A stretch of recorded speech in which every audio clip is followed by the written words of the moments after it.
for any type of repetitive motion that we could sort of treat as a wave. But it doesn't really help if I have this thing vibrating, if I know what the frequency is of this as it vibrates up and down. I don't know what the speed of the sound or the speed of the wave is on string. I know roughly what it is in the speed of sound in air, and there's a formula depending upon the temperature. But what about something that's going through something other than air? And so there's a generic formula that the speed of any wave, well, there's two main pieces to it. There is some force term divided by an inertial term.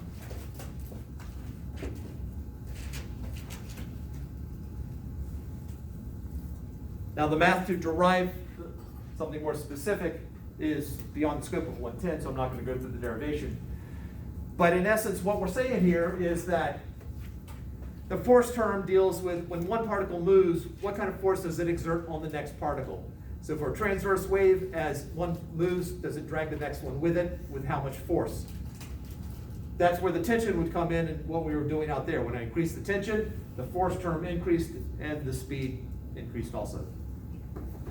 The inertial term deals with how much mass are we trying to move. So if I have a very dense material that I was doing out there when I was doing the wave back and forth, it would go slower. And the less mass I need to move, the easier it is, and the wave will move faster. So specific to a one-dimensional, or what we'll approximate as a one-dimensional wave, the speed would be the square root of the tension divided by the linear density.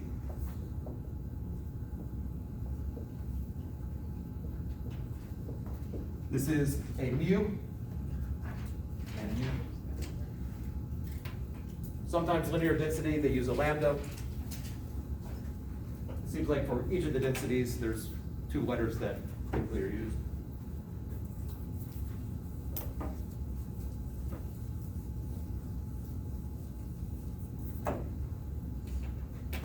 So, I'm sure everyone in here has had at least a little bit of background. Yes, Kimberly. That's for any object? This is for pretty much any propagation of any vibration. Oh. So this is any wave vibration.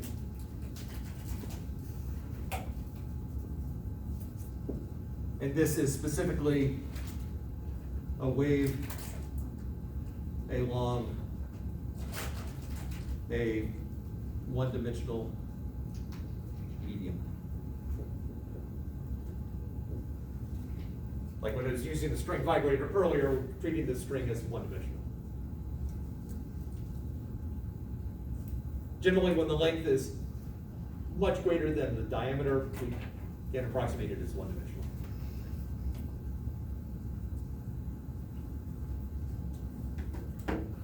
Other questions before I ask you what density is? All right, what's density?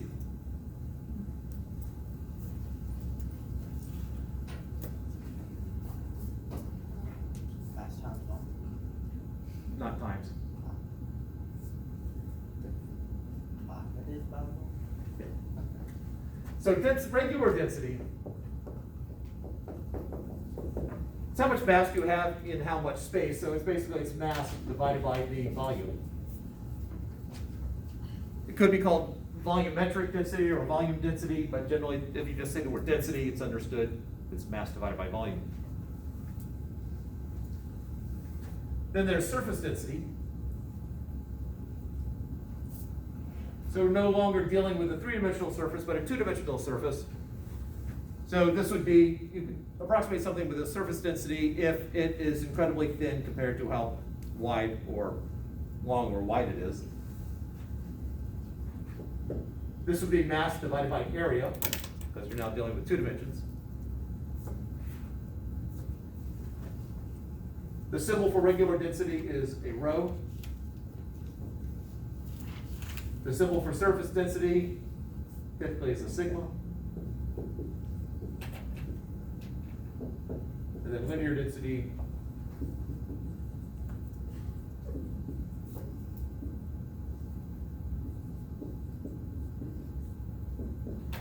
so I want to take a shot at what the formula for linear density is.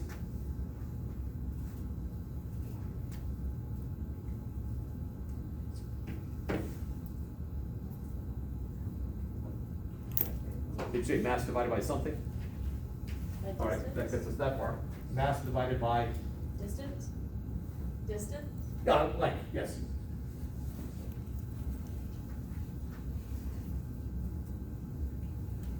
So if I take a piece of string here, as long as whatever string I use for the experiment is coming from the same spool, I think it's reasonable to assume the density of the string is constant. So I just need to take a long piece here, find the mass of it, measure the length, and I can have my linear density. So I need to make sure, so this is from the same spool, I just need to make sure that there are no knots in it, because that's going to affect the length. Now the other thing when dealing with this is that it's not going to have a whole lot of mass. So if the balance is a little bit off, it can greatly affect your results. So if this is, say, 1/10 of a gram, and the balance is already 1/10 of a gram off, well, you've already introduced either 50% error or 100% error into your experiment. So for this one, pull out the balance, I need to figure out what 0 is, or I need to make sure it is zeroed when all the counterweights here are over on the left-hand side. This should be on 0, and if it's not, I need to adjust that. Now, right now, it is skewed the wrong way, so one way I can adjust it, I could put something light on there and just sort of adjust it and then take that into account, or this knob right here is supposed to adjust it.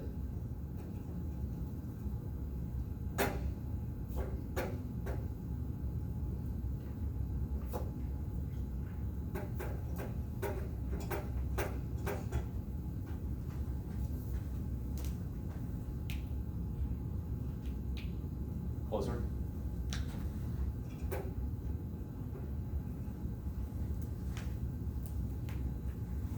And while that's sort of calming down, to find the length. Now, when the string is put on into the device, it is going to be stretched. So I'm going to stretch this string out when finding the length. And it is a little bit more than 1 meter long.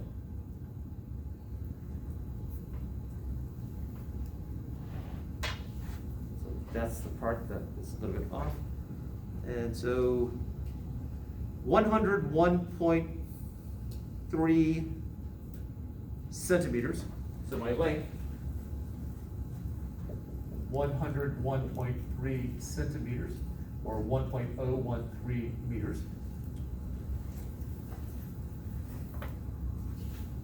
Let's see how this is holding up.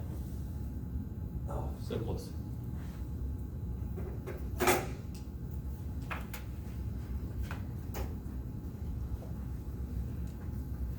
Making sure I'm using the same piece of string.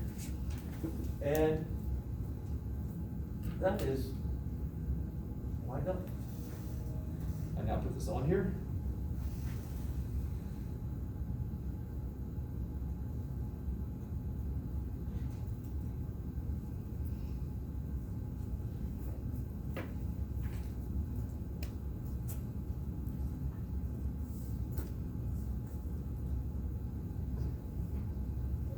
We are talking, it's under 1 gram, 0.8 grams.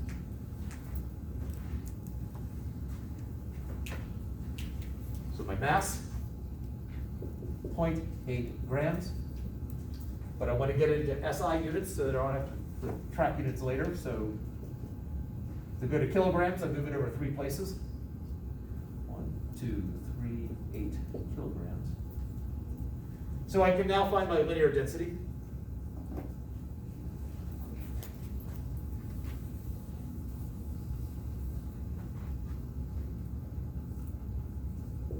So I take my mass and divide by my length. And what do you get as the linear density? If someone be kind enough.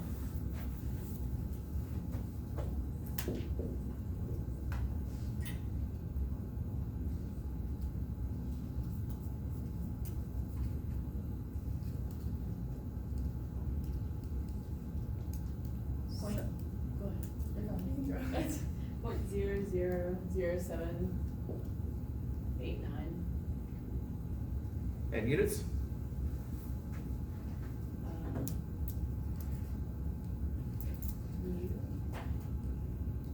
That would not be units. Think about what you divided. Mass by length, so. So units would be, Kilograms and meters. yes, kilograms per meter. You divided kilograms divided by the meters, so it's kilograms per meter.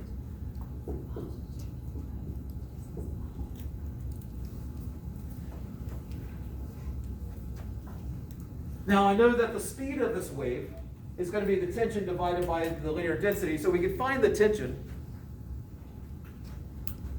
Well, we'll need to get a harmonic, so this is one of the reasons I needed the scissors, was to get rid of the old string.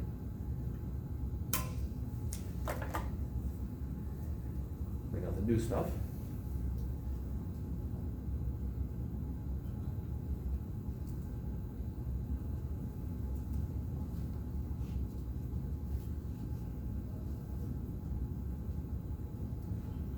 Requires more dexterity, fine motor skills than I've got. I really don't want to be bothered by that extra string there, so let's get rid of that. And it did not.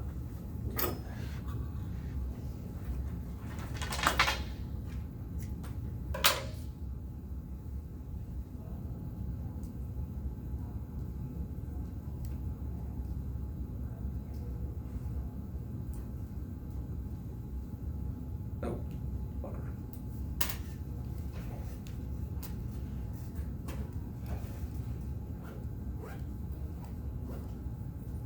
Need to get this through the pulley before I have knot in it. Oh, God. Knot.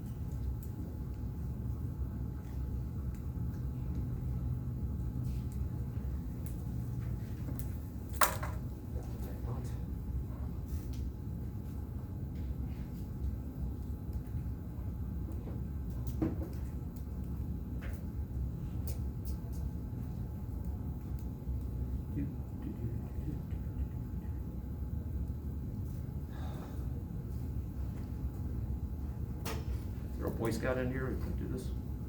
Or Girl Scout?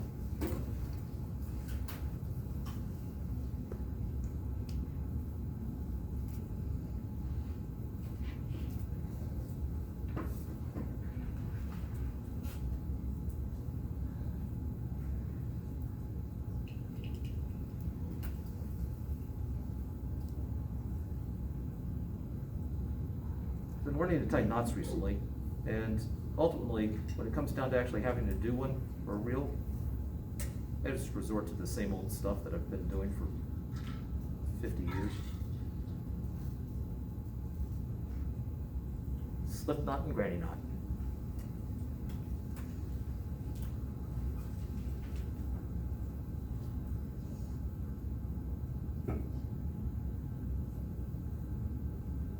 Here we go. Yep. Woo!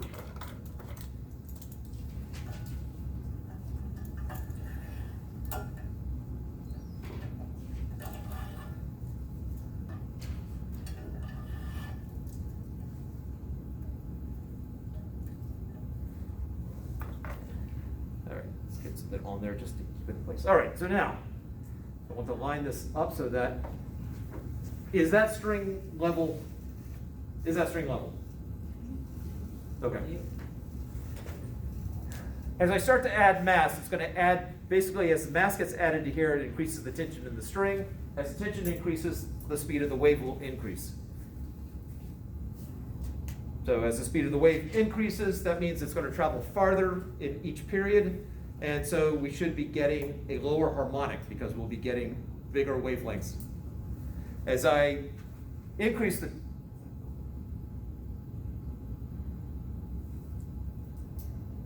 and as I decrease the tension, it'll be driving more slowly. I should be having higher order harmonics. Now, in the lab that uses this equipment, you'll be doing several of them, and then you'll be plotting a graph so that any errors in one particular trial get sort of washed out, hopefully with an error in another trial. But we're just going to do the one trial and hope for the best. I have found that finding the linear density of the string seems to be probably the biggest issue. I'm just going to add some mass here, or not. Take two.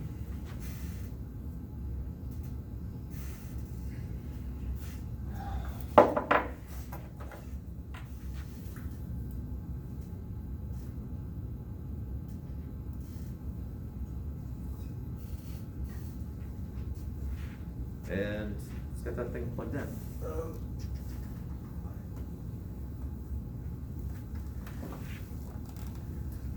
I'm going to assume that that's not going to run out of battery before I'm done.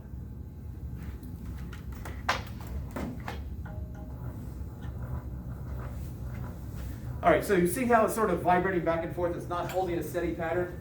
We are close to the second harmonic here, but it's not quite at the second harmonic. We need to add a little bit or subtract a little bit. The way I figure out if I need to add or subtract is I just put a little pressure on it. That seems to stabilize it. If I take pressure off of it, that seems to be less stable.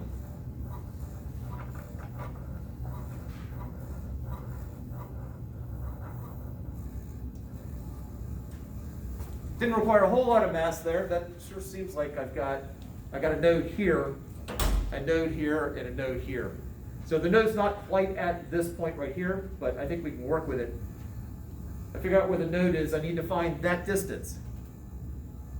That's going to be L. When we put up the harmonics for the two fixed ends, that would be the value of L. It's not the length of the string. I only care about the vibrating length.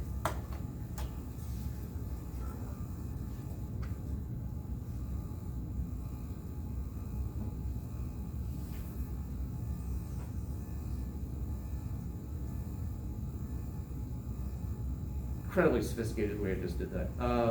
So that's about 125.5. Yeah, I'm not happy with that.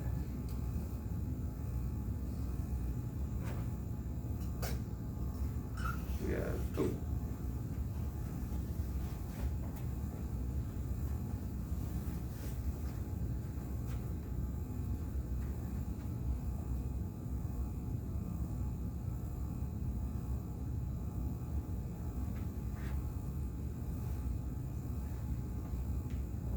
Still not particularly, lost it.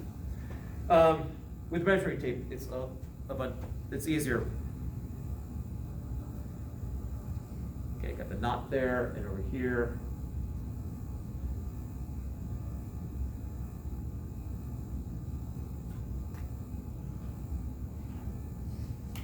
All right, that's 1 meter.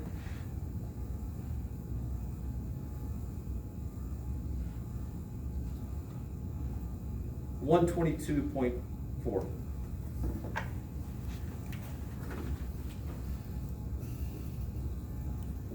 Centimeters, or 1.224 meters. This is the second harmonic.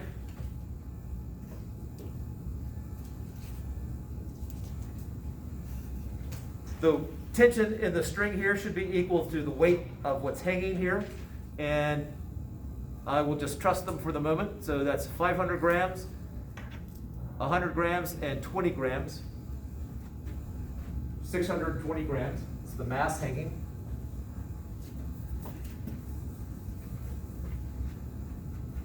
So that 620 grams, or 0.620 kilograms. We're in Winston-Salem, so G, 9.798 meters per second squared. So what is the weight?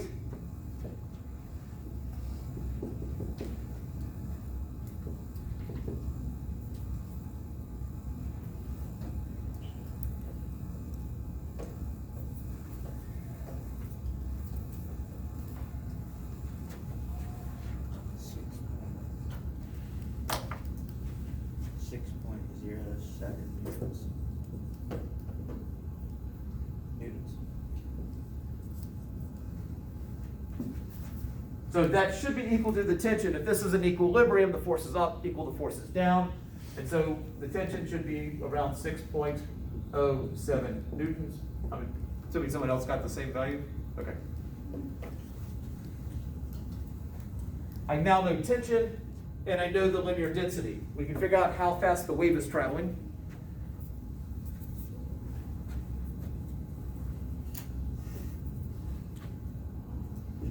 So this is going to be equal to square root of 6.07 newtons divided by my linear density of 0.000789 kilograms per meter.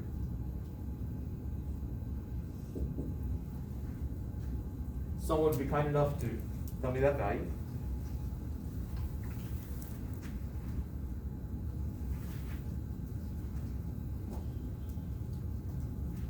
$87.7. 87.7. Did I hear that correctly? Yeah. Units? Meters per second. Yes. It's a speed. All right, so we know how fast the wave is traveling according to this formula here.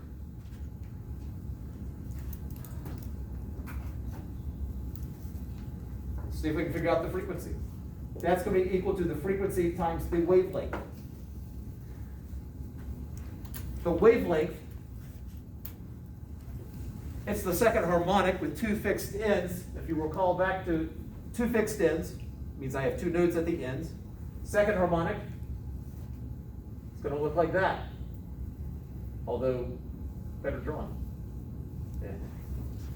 How many waves is this? So the length is equal to one wavelength.